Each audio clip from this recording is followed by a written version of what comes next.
and welcome to the 4th Philippine-U.S. 2+2 Ministerial Dialogue Joint Press Conference. We will first hear from Secretary for Foreign Affairs Enrique Manalo, and then Secretary of Defense Gilbert Teodoro Jr., after which we will request Secretary of State Antony Blinken and then Secretary of Defense Lloyd Austin III to deliver their remarks, after which we will have the Q&A. Secretary Manalo, please. Good afternoon, ladies and gentlemen. I wish to begin by thanking Secretary Teodoro for hosting the 4th Philippine-U.S. 2+2 Ministerial Dialogue here in Camp Aguinaldo. And we're very pleased to welcome Secretary Blinken and Secretary Austin back to Manila. The alliance of our two countries is historic, shaped by our adherence to democracy, social justice, and the rule of law. For over 7 decades, we have demonstrated its dynamism as we jointly respond to common challenges. Our cooperation has contributed to the preservation of peace and security and brought about opportunities for our mutual growth and prosperity. The Philippines values the United States' ironclad commitment to the alliance and remains steadfast to the positive trajectory of our bilateral relations over a range of initiatives. From the launch of the Luzon Economic Corridor and the conduct of Balikatan exercises both in April 2024, our alliance is robust, multifaceted, and serves the greater regional interests. These are just two of the significant headways we have accomplished in the last 24 months that deliver on our alliance commitments in the broadest sense. And there's more work to be done, and we will continue to forge ahead. Our meeting today provided us an opportunity to assess progress on our bilateral cooperation since the last 2+2 dialogue in Washington, D.C. We had very productive discussions in areas such as trade and economic cooperation, infrastructure, and security cooperation. The alliance is broad-based and supports efforts towards the achievement of Philippine development goals. We will be issuing shortly a joint statement that outlines the details of our discussions and commitments. Let me speak briefly on the issues concerning economic development and resilience. We reviewed what has happened over the past year, and we were gratified at the depth and breadth of the economic engagement of our two countries. From the first ever preferential trade and investment mission led by Commerce Secretary Gine Ramundo to the co-hosting of the Indo-Pacific Business Forum here in Manila, and to the series of dialogues dealing with aviation, science and technology, energy, space, and cybersecurity, we have done much and accomplished much equally in charting a path towards our objectives of stable, sustainable, and secure economic growth. We are committed to following through on the ongoing cooperation with the Millennium Challenge Corporation and the Indo-Pacific Economic Framework and the Partnerships for Global Infrastructure and Investment. In this regard, we look towards identifying and implementing projects for investment in the Luzon Economic Corridor. Finally, on people-to-people ties, we laud the work of the Philippine Fulbright Commission and the U.S.A. in the harnessing of educational cooperation and development assistance. We are also excited about the ongoing work with the Millennium Challenge Corporation on a threshold program. Let me end by emphasizing that the Philippines will continue to uphold and protect the rules-based international order in the midst of a regional landscape that is significantly under stress. In our discussions, I have conveyed the situation in the West Philippine Sea and the South China Sea, and that it remains a priority to our government. In line with our treaty obligations, we discussed recent developments and committed to continue our work together in upholding Philippine sovereignty, sovereign rights, and jurisdiction.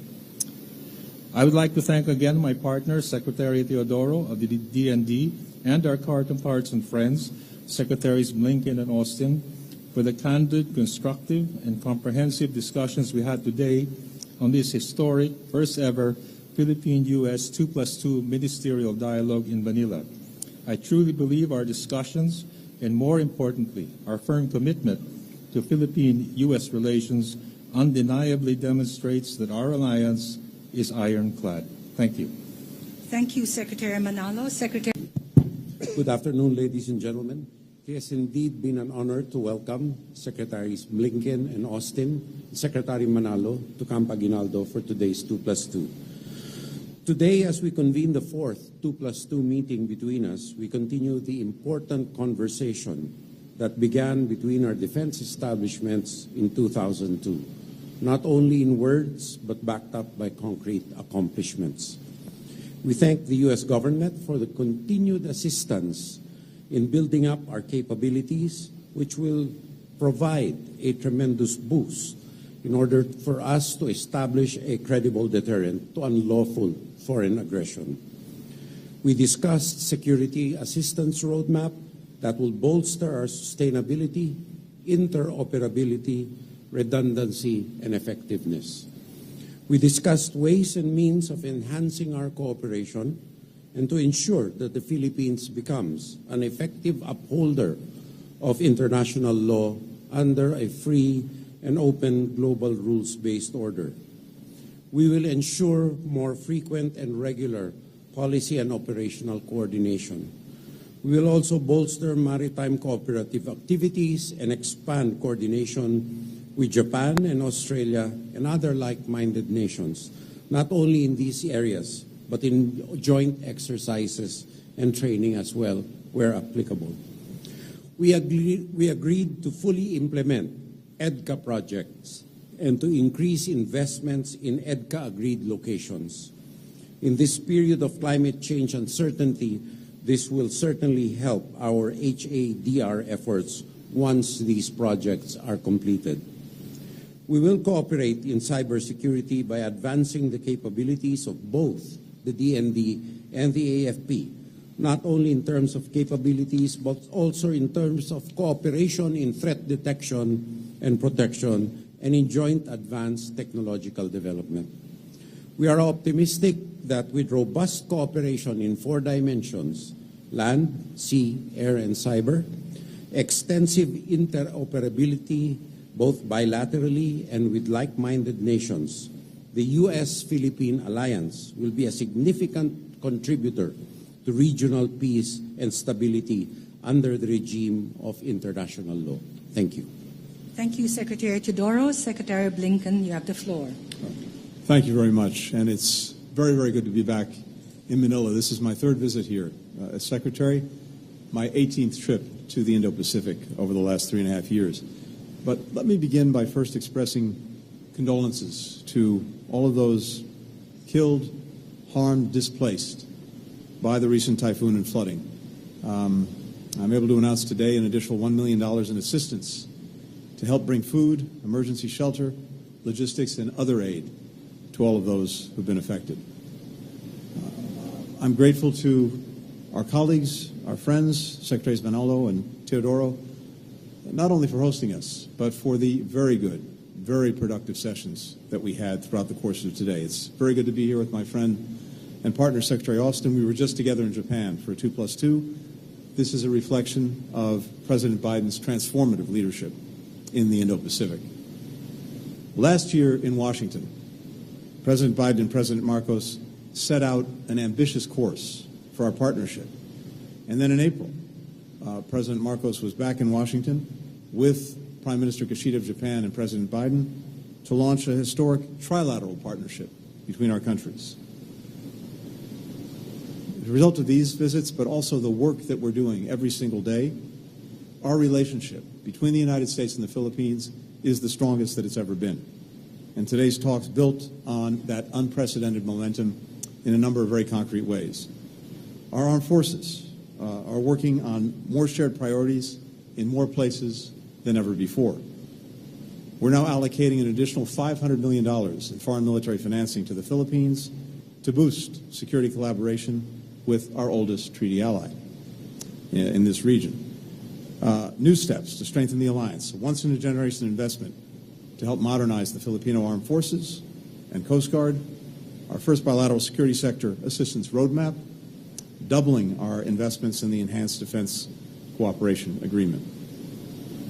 Both of us share concerns and and many other countries in the region share concerns as well about some of the actions that the People's Republic of China has taken, escalatory actions in the South China Sea, the East China Sea, and elsewhere. And this is something that we heard much about from our colleagues at the recent ASEAN meetings.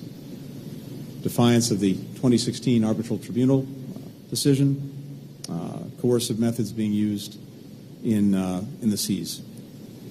We welcome the provisional agreement, understanding reached between the PRC and the Philippines on the rotation and resupply at the Second Thomas Shoal.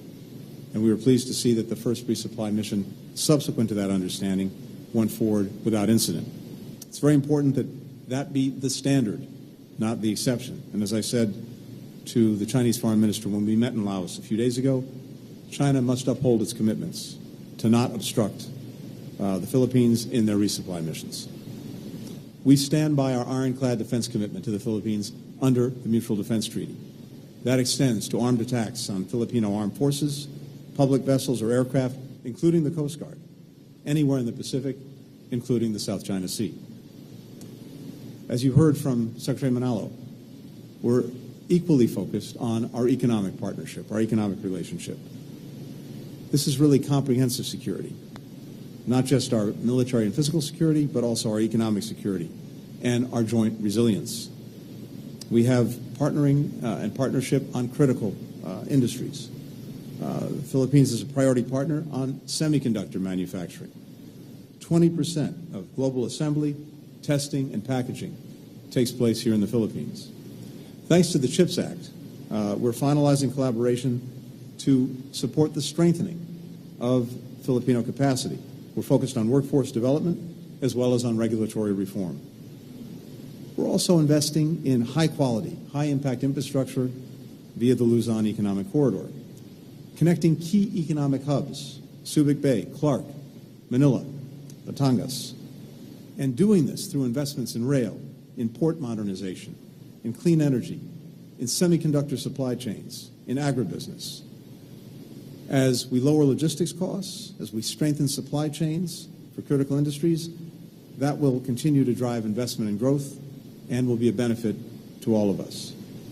And this is supported by coordinated action, including coordinated action between the United States and Japan. All of this part of the historic trilateral cooperation that our presidents inaugurated just a few months ago. Finally, we're advancing energy security and the clean energy transition. This month, our bilateral civil nuclear cooperation agreement entered into force, and we talked today about next steps, including helping to develop a safe, secure, and modern civil nuclear sector. We are living in an incredibly complex moment, and as a result, the partnership between our countries is more important than ever, and our commitment to growing it now and for the years ahead is resolute. Thank you. Thank you, Secretary Blinken. Secretary Austin, please. Thank you. Secretary Teodoro, Secretary Manalo, it's great to be back in Manila for another 2+2 ministerial dialogue. Many thanks to you both for your tremendous hospitality. Before I begin, like Secretary Blinken, I am thinking about everyone who was affected by the typhoon and flooding here several days ago. Please know that the United States will always stand with you. As President Biden says, our countries share a strong partnership and also a strong friendship, enriched by millions of Filipino Americans living all across the United States. So we're here to build on that extraordinary foundation. We're working to advance our shared vision of a free and open Indo-Pacific. And together, we're taking bold steps to strengthen our alliance. Today, as you heard, Secretary Blinken and I announced that we are poised to deliver a once-in-a-generation investment to help modernize the armed forces of the Philippines and the Philippine Coast Guard. We're working with the U.S. Congress to allocate $500 million in foreign military financing to the Philippines. Now, this level of funding is unprecedented, and it sends a clear message of support for the Philippines from the Biden-Harris administration, the U.S. Congress, and the American people. Today, we also concluded the first ever bilateral security sector assistance roadmap. Now, that roadmap will ensure that our mutual investments go toward the most important capabilities. We also reaffirmed the Department of Defense that the Department of Defense intends to more than double our investments at enhanced defense cooperation agreement locations across the Philippines. President Biden's budget request this year includes more than $128 million to fund important EDCA infrastructure projects. And U.S. government investment in these locations extends beyond the Department of Defense. For example, USAID plans to pre-position disaster relief supplies at an EDCA location later this year. That will allow the department to work alongside our Philippine allies to rapidly provide humanitarian assistance in times of need. Now, during our meeting, we also reaffirmed that the Mutual Defense Treaty remains the bedrock of our alliance. And let me be clear. The Mutual Defense Treaty applies to armed attacks on either of our armed forces, aircraft, or public vessels anywhere in the South China Sea. Together, we also discussed how to make our alliance even more secure through technology and security and cyber cooperation. We reiterated our shared intent to conclude a general security of military information agreement by the end of the year. Now, that's crucial to our shared cybersecurity goals. And finally, we underscored the importance of working even more closely with like-minded allies and partners, including Australia and Japan. This is part of what I've described as the new convergence in the Indo-Pacific. And we can see that new convergence right here. The United States, the Philippines, and our other allies and partners are operating together more closely and capably than ever. And we're working together to ensure a free and open region. So it's been a great day for our alliance here in Manila. And Jibo, Enrique, Tony, thanks for your vision and your leadership. And I am confident that our two proud democracies will continue to deepen our alliance. So with that, we look forward to your questions. Thank you, Secretary Austin. Thank you, Secretaries. We will now proceed to the question and answer portion. We will entertain 4 questions, 1 each directed to each Secretary. May I call Liz Frieden of Fox News for her question directed to Secretary Austin. Liz? Yes. Thank you. Secretary Austin, having just spoken with Israeli Defense Minister Gallant yesterday, do you believe an Israeli operation in Lebanon is imminent? And can Israel fight both Hamas and Lebanese Hezbollah at the same time and win?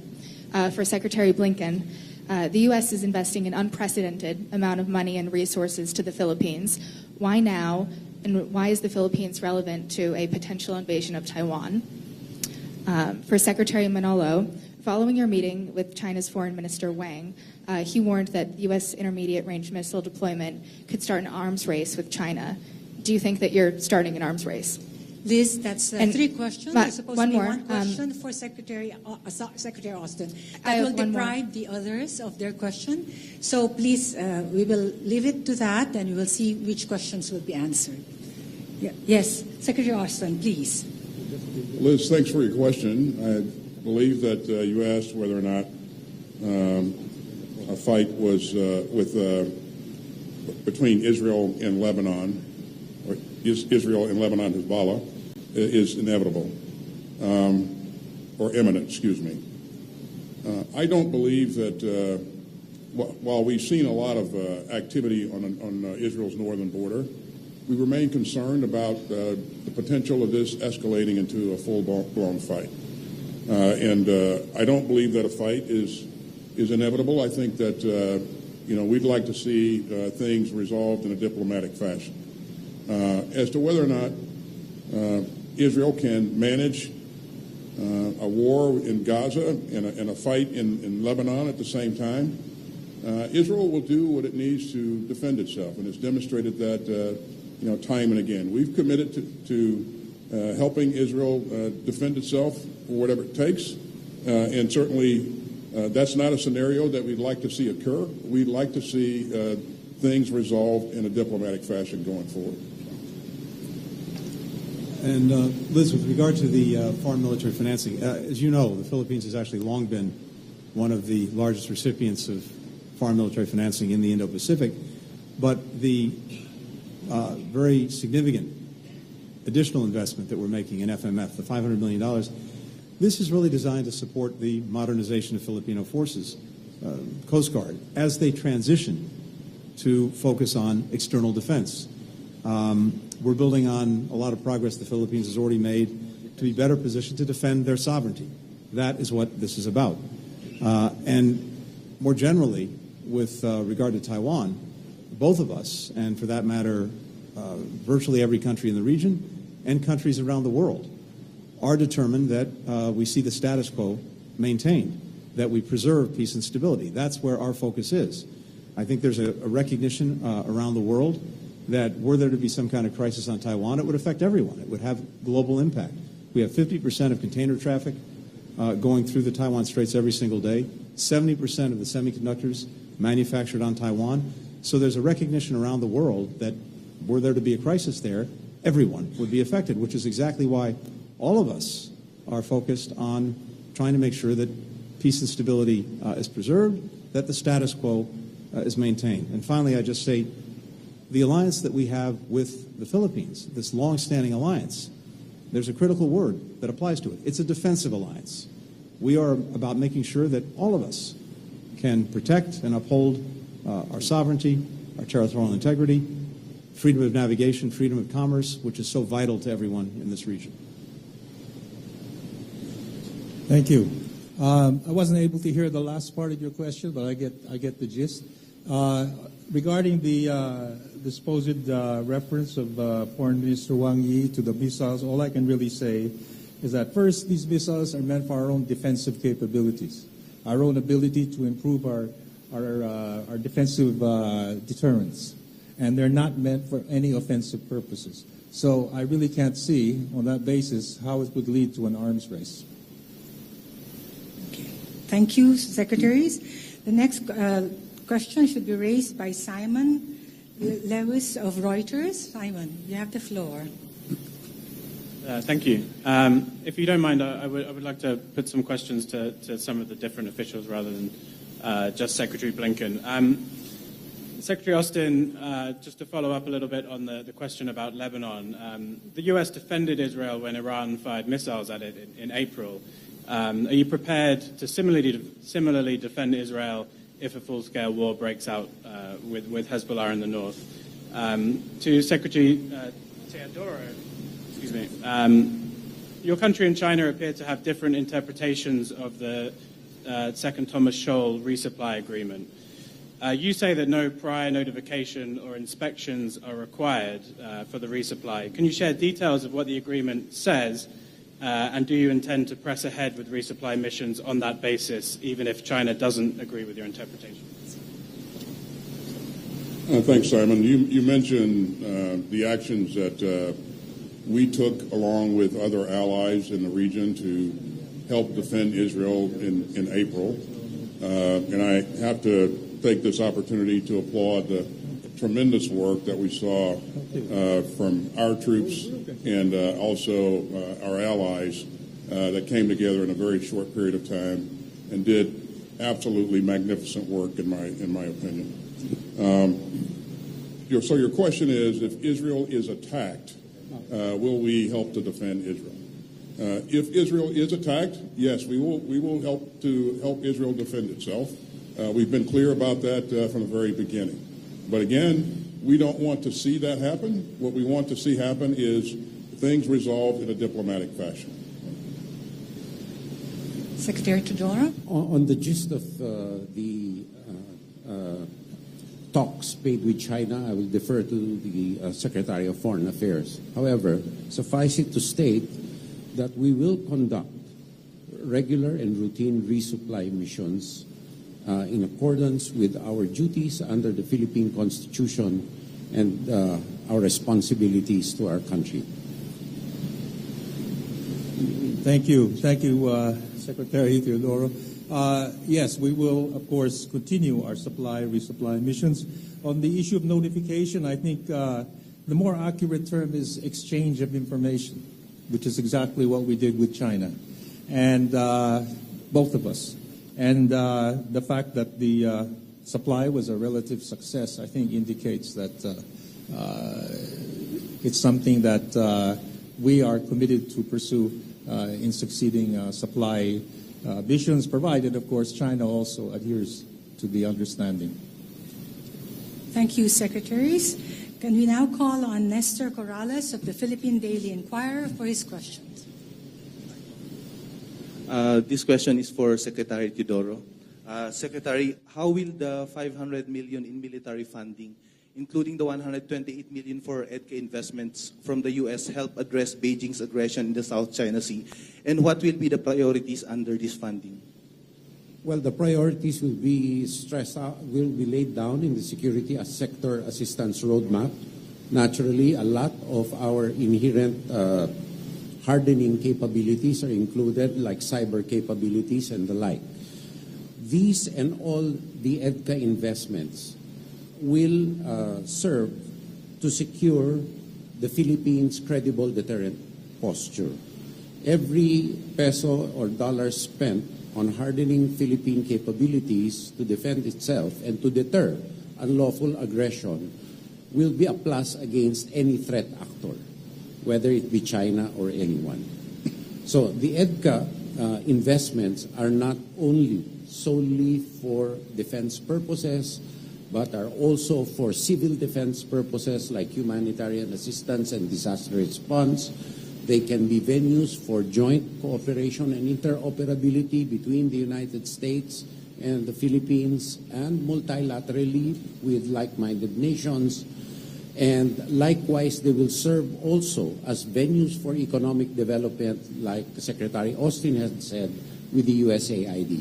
So these are not monodimensional, but multidimensional investments that will help the development of the country and help to deter unwanted and unlawful aggression by building a credible deterrent posture.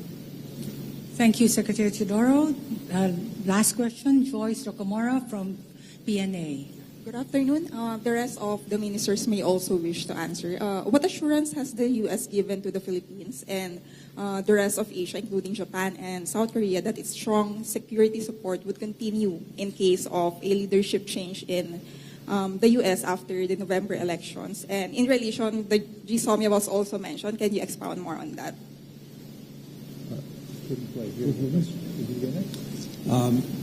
It's addressed to, you're addressing it to all. Yes. To all. Well, I can just, I'm happy to start simply by saying that, of course, elections are a regular feature of our democracy. What's also a regular feature is a strong, long-standing alliance between our countries. And that doesn't change from election to election. We have a mutual defense treaty that the United States is committed to. That commitment will endure, again, irrespective of administrations. And this has been a long and powerful story in our history. It will continue. I'll just tag on to that and say that, you know, we see and have seen and will continue to see bipartisan support for the Philippines in our country. And anytime that you see that level of bipartisan support in our government, you can bet that support will continue in good fashion. You know, I've said a number of times that we're more than allies, we're family. And I would also say that I cannot imagine a day when the United States of America and the Philippines are not the best of friends, the best of allies. So I think, again, we continue to enjoy bipartisan support, and that's going to happen going forward in the future. Well, I think I can only add to that and just say that the Philippine-U.S. alliance and friendship has withstood the test of time. We've officially been partners for 7 decades, but it even goes beyond that. And in all those years, our relationship is held firmly and, in fact, has only grown more productive. And, in fact, now we could even say our relationship is at a high point. But let me say that the fundamental factors accounting for all of that is not only our shared adherence to democratic values, to social justice, but also the strong people-to-people relationship, which has really been the bedrock of our relationship.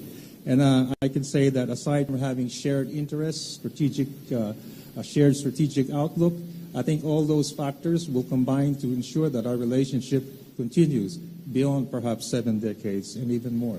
So I think that is the best way to describe the state of our relationship. I believe our relationship is based on 2 fundamental things. First is sustainability. Our engagements have always been on the principle of sustainability and not one-off, one-time things. Secondly, we share principles, fundamental principles of adherence to international law and a rules-based international order. And both countries, and not only the United States, but like-minded partners realize that building up the Philippine credible deterrent posture is vital to ensuring the rule of international law in the Indo-Pacific, particularly in our region. No partisan political position can denigrate from these fundamental principles because these are good things, right things that should be encouraged and developed. So I do not see any partisan political detraction from our positions because they are based on principle. Secondly, in terms of the GSOMIA question earlier, it is an attempt and an exercise, a continuing exercise to develop our operational security, which is a required stepping stone for our development of an armed force and a defense establishment with increasing sophistication to deal with vulnerabilities and with unpredictabilities in the future defense situation and picture. Thank you. Thank you very much. Thank you, Secretaries, for this joint press conference. Thank you, DFA Press Corps and members of the media joining the U.S. delegation. Can we request the Secretaries for one photo opportunity in front, for one photo opportunity for the press, and then we will conclude this press conference.